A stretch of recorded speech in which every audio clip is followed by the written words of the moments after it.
Let me take you about 110 years into the back. 1915 in Europe, the First World War is waging brutally across the continent and beyond. And Poland doesn't exist as a country. It's partitioned between three conflicted empires. And my great-grandmother, living in what is now Eastern Poland, faces a choice. What to do in the future? Should I escape? Should I flee my home and seek refuge somewhere far in the east? Or should I stay and experience the battlefront as it rolls over our lands? So she chooses to run away. Together with about 3 million people from our region, they moved to vast areas of Russian Empire and traveled about 5,000 kilometers to the east with a horse-drawn cart, on foot, in cattle carriages, to reach Siberia, Krasnoyarsk, where she settled and found refuge. Her husband, my great-grandfather, was earlier conscripted to the Russian army and fought in the war. And then he was a prisoner of war, and he was kept captive somewhere maybe 200 kilometers from here in upper or northern Austria. And when the war ended, happened something that I can call miracle. He managed to travel all the way to Krasnoyarsk. He found his wife, and they reunited. So this is how my grandfather was born. They came back. That's him in the village school. And then later he survived the Second World War, being a forced laborer. So this makes me ask a question: what were the odds that he would be born? And what were the odds that I would be born and I would be standing here in front of you? So this is actually a question that I keep asking myself all the time when we think about randomness, probability, rationality, risk, and future. So let me now take you on a short quiz. You don't have to shout the answers, but you may if you like. So the first statement is that low probability events are not important, and we should focus on high probability. We should calculate the risk and focus on what is actually the most probable. My answer to this is that's false. That's false. Low probability, high impact events actually shape our world. Wild cards, discontinuities, black swans. This is actually what changes our reality. And, well, the approach that I take is, of course, let's calculate whatever could be reasonably calculated. But the fact is that we can calculate less and less in this very complex and very, very dynamic world. So let's move to the next point. Probability is often non-intuitive. And this is correct. This is true. And in order to demonstrate that, I could ask you, who thinks that there is at least one pair of people in the audience that has birthday on the same date?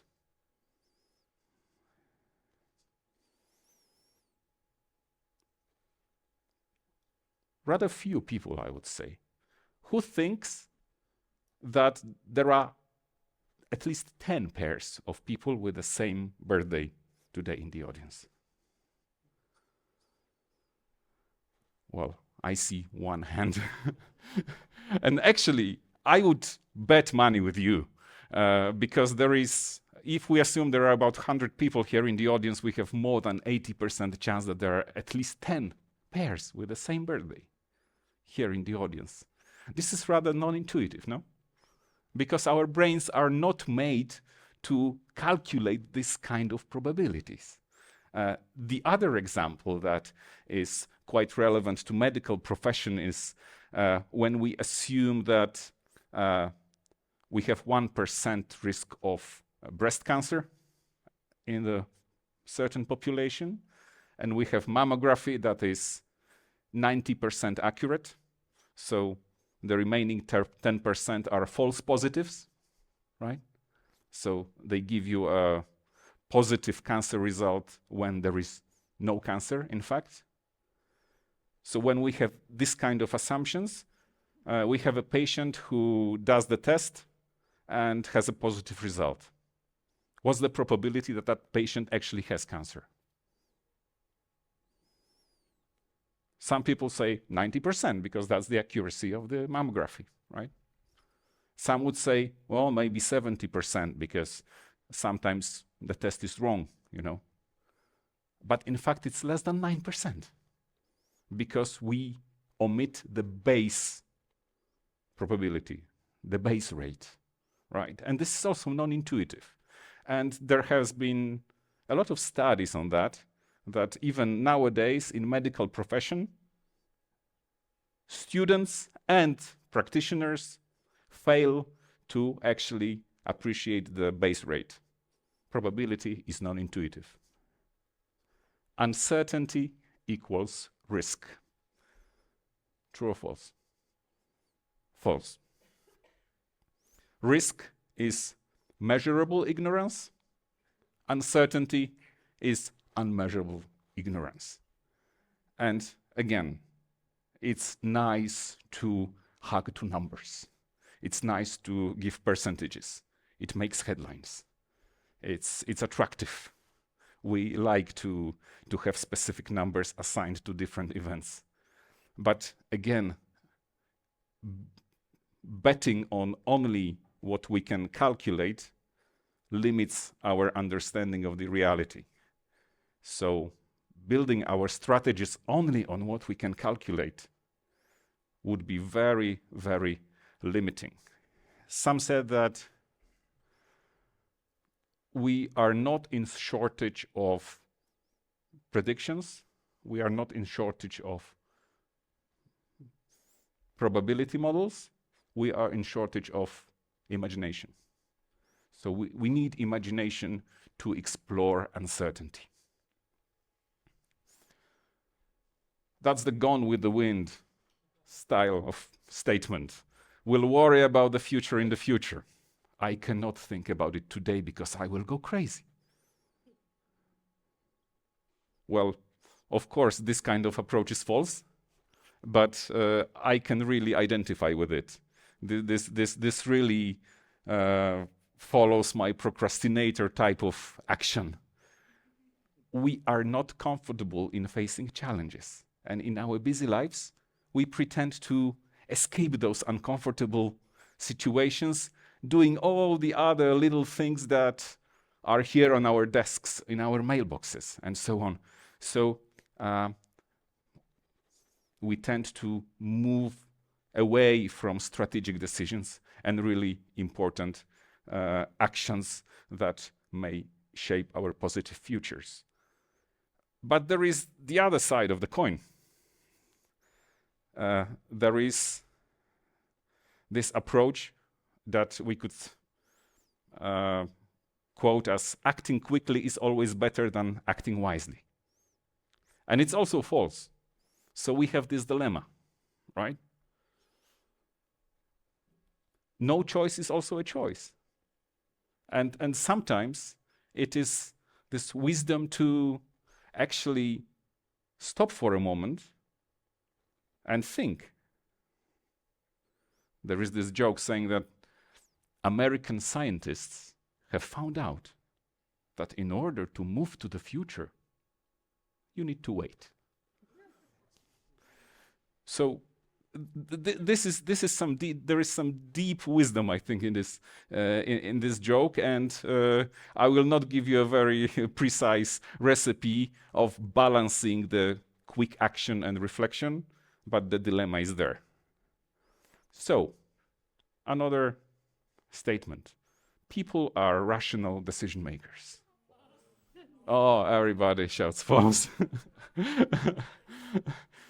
But you know, when I teach basic economics to my students, I very often start by saying, let's assume a consumer is a rational person, which means has perfect access to information, can make choices, and can prioritize in a logically consistent way. And that's how we teach economics, right? But more and more studies in cognitive sciences, in behavioral economics, in psychology, tells us that the level of deep thinking, the level of rationality we have in different kinds of decisions is actually lower and lower as we understand each other better. So I would say that we are not rational beings, we are rationalizing beings. Our emotional system is faster than our reflective system. System number one, system number two. So system number one is also always faster. So when we make choices, when we take decisions about the future, we sometimes take those decisions even before we actually know we've taken it. And then we just make up a nice explanation why we've taken it. But these were our guts, our emotions, our subconsciousness that actually told us what to choose. So this was false. And another statement, we tend to exaggerate short-term impact and we tend to ignore long-term transformation. Well, this is true, and this is called Amara's law, and this applies usually to technology development, and there are many examples of that. But maybe from the field of medical sciences, we could talk about gene editing, right? That appeared some 20 or more years ago, and there was a huge hope around it. People thought that perhaps next day we'll have gene editing therapies that could cure all the diseases, but that didn't happen. That didn't happen, but now, after 25 years or so, we see this calm revolution coming up. We see more therapies, we see more clinical evidence that we can actually help people using the discoveries from the quarter of century ago. So transformation doesn't happen overnight, and we tend to focus on the hype of headlines rather than seeing the slower movements that transform our lives. So another statement would be, culture eats foresight for breakfast.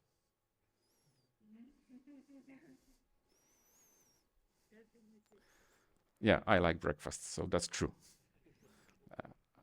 Let's say it also eats foresight for lunch and for dinner. And that's, of course, the reference to Peter Drucker's statement that culture eats strategy for breakfast. But the explanation is similar, you know.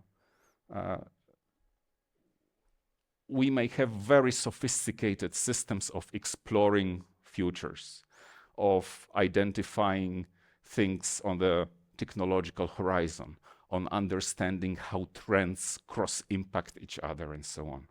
But still, in our lives and in our organizations, when we have a culture of short-termism, when we reward people for action that is oriented at today's goals, not the long-term goals, when we reward obedience over dissent, when we reward effectiveness over creativity and imagination, then I don't think we'll have a very good understanding what is coming in the long term.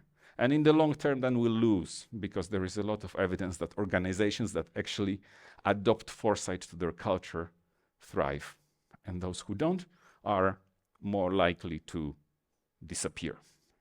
So, future is dark and we are doomed.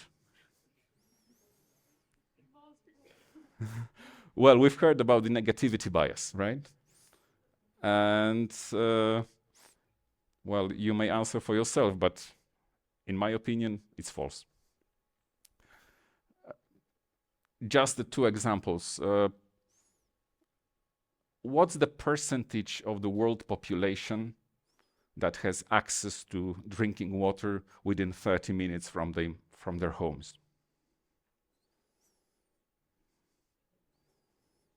20%, 30%, 50%, 70%?